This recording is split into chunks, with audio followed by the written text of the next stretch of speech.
Cody Ko's return was a lot worse than I actually thought it was going to be. And I'm going to dive into that and give you kind of a candid conversation on this because there's kind of an update with this that I haven't seen people talk about. So I'll get into that in a little bit. But I also want to share my open and candid thoughts on this since I never really got around to it. If you're new here, my name is Max. I have a channel here where I talk about internet, drama, and news. So if that's your thing, feel free to hit that subscribe button. But let's dive into the Cody Ko situation. Cody Ko, if you've lived under a rock and don't know who he is, just a quick little Reader's Digest. He was a Viner back in the day, and then eventually he worked his way up to be a YouTube commentary guy that had millions of subscribers. And the reason I'm talking about him today is because he got canceled, I think more than about 6 months ago now. And there was a video of Tana where she explicitly stated that they hooked up. Gabby Hanna at a Playlist Live where she pulled him aside and told him yo, she's 17. And then we still went and hooked up. She was 17. And D'Angelo made a video that really kind of brought that to the surface because for some reason that video actually kind of just sat there. And only a few people said something, but it wasn't until D'Angelo's video that it really kind of brought it out to the surface to, the average audience of Cody Ko. From that point, Cody Ko went from being a, daily, if not every other day uploader to no videos at all. That includes the podcast. And at which point, Noel Miller, who was on the podcast with him, had to kind of part ways. And there was a notice on the TMG website about it, but a very vague thing about them parting ways. It didn't explicitly say they were going to, but you could read it and assume that they did. There was just kind of a lot of weirdness from that point once, Cody Ko got exposed for that. I think a lot of it had to do with the obvious wrongdoing there, but another big part of that was that his values he promoted on his channel, the actions that, were displayed by Cody Ko at the age of 25 with a 17-year-old were completely against everything that he's ever promoted on his channel, and it left viewers with a lot of questions. People were wondering, are him and Kelsey still together? What's going on? What's happening? Meanwhile, there were viewers that were commenting on Cody Ko's videos saying, well, when are you going to be back? Are you coming back, Cody? I miss your videos. I used to eat lunch and watch your videos. When are you coming back? And I was seeing those comments. I found it very strange because I also thought that his audience was on board with the same ideals and same ways of operating as Cody Ko, or at least we thought so until this was revealed. And then I saw people starting to argue that, oh no, maybe, the age of consent was different where he was. But then I immediately saw that get debunked when people said that he was in Florida when it happened, which 17 is without a doubt, not the age of consent in Florida. So that one went out the window. But yet there were still people wondering about if he's going to come back or what's up. So what did he do? Cody Ko came back in a very strange way where he went on his Cody Trains channel, which is a channel that outside of commentary, he was starting to post his workout routines, his jogs, things of that nature, right? And it was just subtle vlogs after I think 6 or 7 months.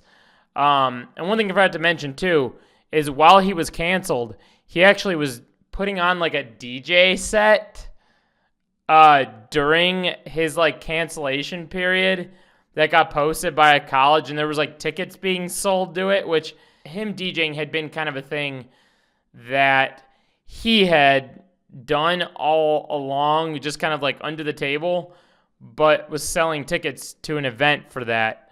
And I believe at that time there was one that was not 18 plus. It was people that were younger than 18 could also show up too. So people were like, what the hell is up with this? Which I also thought was very funny. Having all that in mind, when he came back on his Cody Trains channel, he left in his first video back this very kind of vague, not even apology, about the Tana situation.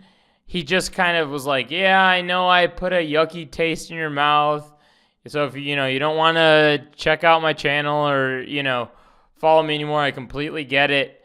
And like, that was it. That was literally his so-called apology in a nutshell. Well, up till now, a couple things have happened. Cody Ko has started to post on his Cody Ko channel, and he's posting videos as if like nothing has happened. And it's quite funny because he used to average about 1 million views just across the board on pretty much all his channels, if not a couple million. And now that he's back on Cody Ko, he's probably second to most viewed channel. Mind you, the Cody Trains channel was like his least viewed channel. So also kind of funny, real quick, I know I keep going back, but YouTubers will come back on their smallest channel and also similar to David Dobrik, be like, look, I worked on myself. I did some workouts, some exercises. Look, I'm good. I'm totally freed of any cancellation or any bad doing or any wrongdoing. Which is also a funny thing about this. That whole comeback on the Cody Ko channel, his views have dropped off significantly. I mean, I was out here checking on this. The views on his channel, I mean, his first video back up 475K, and if you go to the likes and dislikes, it's like 30K to 22K, because people still want an apology, and I'm going to get into that in just a second, maybe why he hasn't. And then you have 292K and 177K. His views are just trickling off. I think people clicked into the first one to see if there was an apology, and now I think people are just kind of over it, which compared to 1 million, 177K is like nothing. And I think the main issue here is I don't even know that an apology would fix this, because what he did is disgusting. I think people are just looking for him to address it, and the fact that Cody Ko hasn't addressed it, but one thing he has done in recent times, done a podcast with Emma Chamberlain, and in the first like minute of it, Emma Chamberlain very openly says that she was 17. Well, she doesn't say explicitly she's 17, but she says when she met Cody Ko and when, they became friends. And people did the math to find out that she was 17 when she met Cody Ko. So people are also blaming Emma Chamberlain for posting this podcast with Cody and Kelsey recently, saying like, hey girl, did you mean to post this? Are you okay? Because of the allegations. So it was just poor timing on that. And I don't know that there is necessarily a good timing for that to be out. I think it was just like accidentally put out in poor taste, and it's not quite a good look for Emma to have that. Now, having said that, that does not mean I want anybody watching this to go to Emma's video and give her more shit. I think she's received enough backlash as it doesn't deserve any more hatred. However, I find this Cody Ko return overall to be bizarre because he hasn't fully addressed it. I think there'd be some legal complications that would come with addressing the situation. Maybe that might even be something as bad as like jail time, dare I say. Who knows what would come of it, but I'm sure Cody doesn't want to face that, which is why he might also have been given explicit instruction from his management that said like, hey, don't address this because blah, blah, blah, blah, blah. There's definitely a reason why he hasn't like head-on made a video, but that is what his audience wants. So I think his views are going to be in a decline for a while there's still people that still are dying to watch his videos. If you go to the comment section, there's still people that are like, thank God, Cody Ko. Oh, I'm so glad you're back. There's people that are cutting up TikToks that are like, oh, I'm so happy Cody Ko is back. There's people that are just jumping out of their seats. They're so excited. I just wanted to yap about it because I found this to be a bizarre situation.